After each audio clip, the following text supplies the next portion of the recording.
This is an absolute myth. And I what? think it's a kind of preposterous liar. It's hard enough to get 2 or 3 people to do the same thing. Could you imagine trying to get thousands of doctors across America to suppress a secret cure so that they could because they didn't learn about it in school yet. People don't understand the primary mission of the FDA, which is to protect. They didn't teach it to them in school. Their job is to make sure when a drug is released, it doesn't have toxic or side effects, deaths, other kinds of untoward things. So sometimes that slows down the development process of new treatments. And they release it even if it does cause death. People, but not so fast that when drugs are released, they're unsafe. The other point is that, thousands of doctors go into cancer treatment or oncology. Why would they do that if there was a cure for cancer already? It just kind of defies logic in all kinds of levels. Yeah, and lastly, I know. We have to remember, we say it here on the show all the time, saying cancer is like saying weather. Not all cancer is the same. So there's not one cure for all of cancer. Cancer is so complex, and each type of cancer has its different potential therapies. I think it's safe to say that researchers do share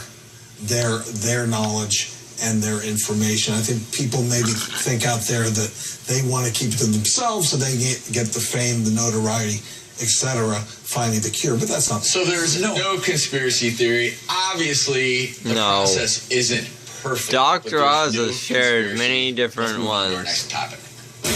You can get breast cancer again after having a mastectomy.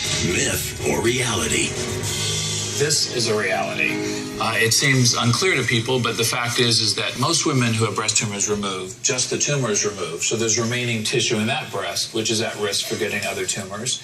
In addition, if you have a complete mastectomy, it can recur in the scar of the mastectomy. Or if you have a breast removed to prevent getting cancer, we usually leave the skin and the nipple. And so there's a small amount of tissue still attached there, and that tissue is at risk for getting breast cancer. But still, obviously after a mastectomy, those chances so greatly reduced. So it's not like if your doctor goes to you and says, okay, we're going to do a mastectomy to get rid of the cancer, that, that there's no reason to do that, right? Oh, no. Every time someone has a cancer, we go through the staging and we tell them what is your risk of recurrence and all that sort of thing. So that you definitely need to go through and remove the lump or remove the breast. It's just that it's confusing to people sometimes to realize that cancer can come back when you think the organ was removed. But something like breast, where the tissue adheres to the bottom of the underside of the nipple, etc., all the tissue isn't always removed. And that's why follow-up is so important. Absolutely. Got time for one more? Sure. Let's see what it is. Eating lunch meats can cause colon cancer. Myth or reality? Well, this one's no baloney. It's a reality. So the real issue with not just lunch meats, but it's really all preserved meats, is that they're treated with these substances called nitrites and nitrates. And those are in order to preserve the color and to prevent spoilage. Those molecules can be converted into something called nitrosamines, and nitrosamines cause cancer in animals. In fact, a couple of large studies have shown that high volume use and prolonged use of these kinds of preserved meats can increase your risk of colon cancer and of pancreatic cancer. But let's keep in mind that the body has great detoxifying mechanisms, so one meal of processed meat is not going to increase your risk of cancer. This is talking about if you would eat them over long periods of time, like 10 years, and eat them, every day intensively.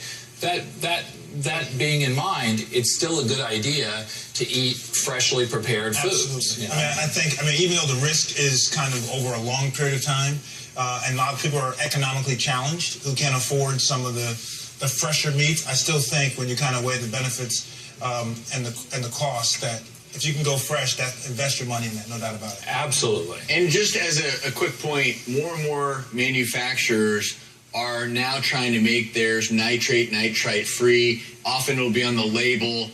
And we're not talking here about fresh cuts of meat. We are talking about the truly preserved ones. Dr. Pirro, always a pleasure to have you on. Thank you. Thank you. It's great to be here. Thanks, guys.